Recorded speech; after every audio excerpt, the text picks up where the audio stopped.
Bonjour.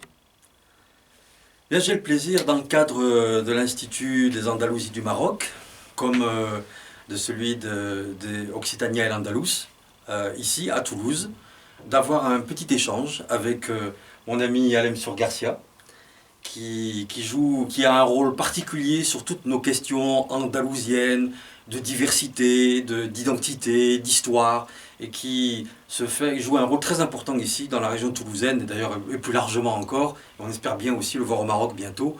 Donc je voulais lui poser une petite question après qu'il se soit présenté d'abord. Alors, Alem Sur Garcia, à la fois écrivain, polymorphe et conférencier surtout. Bien. Alors, on parle dans le Toulousain d'une histoire étrange qui aurait lieu, qui associerait Gao, l'Empire Sonrail, un troubadour, une certaine Salou Kazaïs. Est-ce qu'on pourrait en savoir plus, Alem ?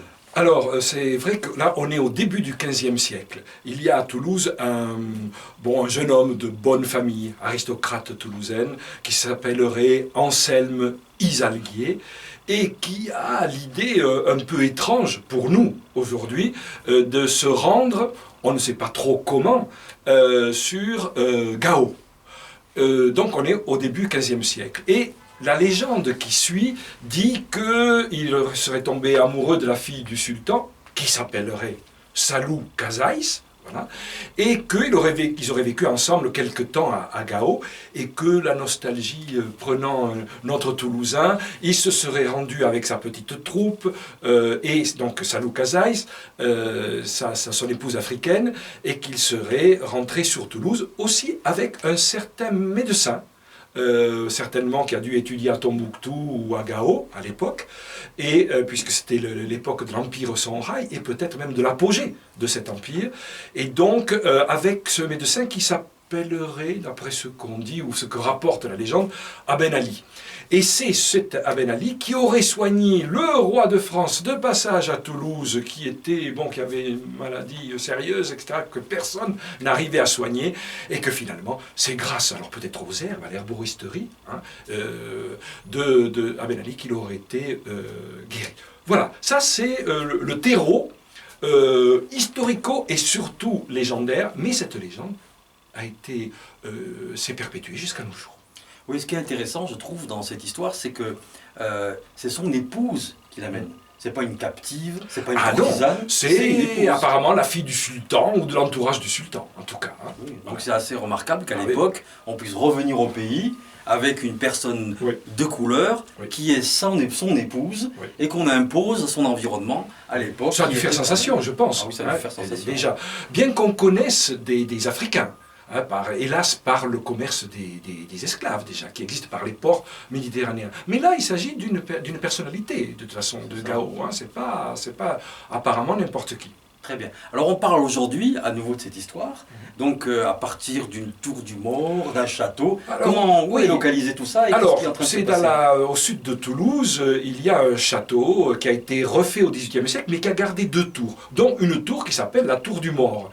Alors, évidemment, c'est qui est lié à Salou Kazaïs, notamment Salou Kazaïs et Anselme auraient eu des enfants, bien sûr, et qui sont des enfants mulâtres, certainement, et dont un des fils, par la suite, qui s'est appelé la Tour du Mort, parce que Mort, c'était en même temps pour signaler aussi bien arabe que mort, mais plus mort, hein, parce que mort mauritanien, ça veut dire brun. Hein.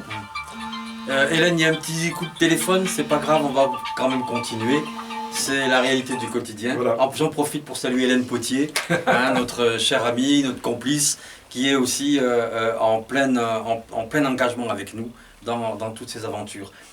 Pour préciser, je ne peux pas résister, cher Alem, ayant abordé cette première histoire, juste que si tu pouvais nous dire quelques mots sur un mariage qui aurait eu lieu avec un grand général berbère dont tu as transcrit toute cette histoire sous la forme d'un opéra et qui que j'aimerais bien qu'on en dise quelques mots, puisque tu as le fin savoir de cette aventure. Alors ça remonte, c'est encore plus haut, là on était au XVe siècle, et là on est au 8e siècle. C'est-à-dire que quand les troupes de Tariq débarquent en Andalousie, ces troupes vont remonter vers le nord, vont prendre bien sûr Cordoue, et surtout aussi la capitale du royaume visigothique qu'il y avait à l'époque, qui est Tolède. Et en prenant la capitale visigothique Tolède, on a la légitimité de prendre tout ce qui relève du royaume visigothique. Donc ce qui veut dire traverser les Pyrénées et prendre la région de Narbonne. Donc les troupes prennent Narbonne, qui va devenir après Arbuna, qui va s'appeler Arbuna, 719, quelque chose comme ça. Mais la grande ville que l'on veut prendre et qui a été capitale visigothique, c'est ça qu'il faut dire, c'est Toulouse. Toulouse, donc, les troupes arabo-berbères se rendent sur Toulouse et ça va être un des premiers échecs, en tout cas le premier grand échec au niveau européen devant Toulouse. Le roi de Toulouse de l'époque va arrêter donc définitivement la progression territoriale. Les troupes arabo-berbères vont se replier vers Carcassonne et surtout Narbonne, qui va rester pendant une quarantaine d'années dépendante de l'émirat de Cordoue. Mais il se trouve que, pour des raisons stratégiques européennes, les Toulousains et les Aquitains ont très peur des Francs, qu'ils considèrent comme des barbares et qui sont au nord de la Loire. Et il se trouve que le gouverneur berbère de cette région qu'on appelle la Septimanie ou la Gothie, qui est la région de Narbonne-Perpignan, qui s'appelle Moussa. Voilà. Lui craint l'émir de Cordoue. Et qui, l'émir de Cordoue, n'aime pas trop, peut-être, c'est loin, les Pyrénées. Et peut-être qu'on craint qu'il va se créer un émirat indépendant, loin de Cordoue.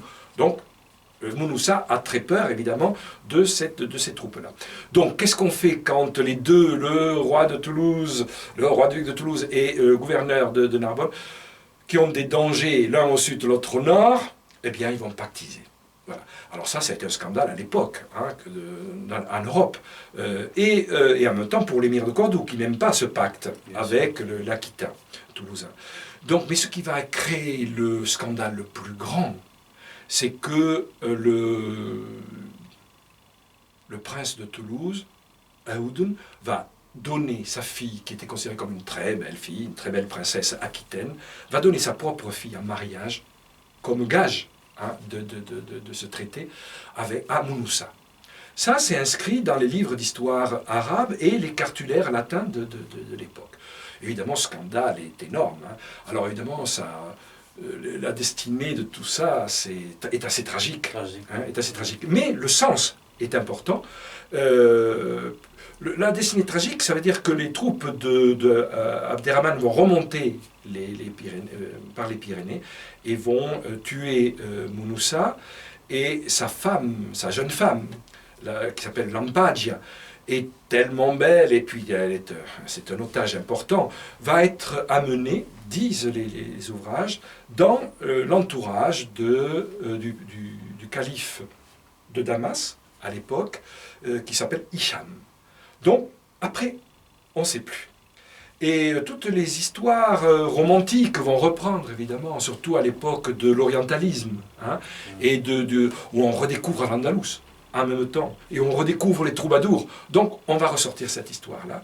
Et nous la ressortons aujourd'hui parce qu'elle est très intéressante, comme celle de Salou Kazaïs, dans le contexte contemporain, justement, de rapprochement des peuples, ou en tout cas de cohabitation intelligente possible, etc., de ressortir cette histoire-là. C'est pour ça, comme tu disais, il y a en 2018, qui est une année relativement importante au niveau de la culture occitane ici à Toulouse, eh bien, je pense qu'il y aura, fin décembre, à l'Opéra de Toulouse, au Théâtre du Capitole, un ballet sur cette histoire-là. On espère aussi qu'il aura lieu à Marrakech, et que je terminerai quand même pas sans qu'on ont interpellé pour saluer tous nos amis, historiens, passionnés d'histoire de l'Andalous au Maroc et à Marrakech. Bien sûr. Je pense qu'on a une confraternité Oui. de la Bien culture, sûr. de la diversité, Bien sûr. de nos histoires communes. Et on voit que cette histoire, elle est commune des deux côtés de la Méditerranée. Voilà, tout Hein, à fait. et qu'on la partage. Donc voilà, merci beaucoup Voilà. Alem. Et je terminerai peut-être avec la personne qui a peut-être beaucoup, qui est comme un passeur intéressant, qui est Mohamed El Fassi, qui a été, je crois, ministre de la Culture à un moment donné, et qui a compris l'intérêt de la relation qu'il y avait Exactement. avec la culture occitane et la culture marocaine. Tout à fait. Bien, bon, nous allons continuer nos activités ici au niveau de Toulouse, dans le cadre de l'Institut Occitanien Al-Andalus, également dans une académie qui est en préparation ici, qui aura des liens avec celle de Marrakech. On remercie tout le monde et puis à bientôt. Au revoir.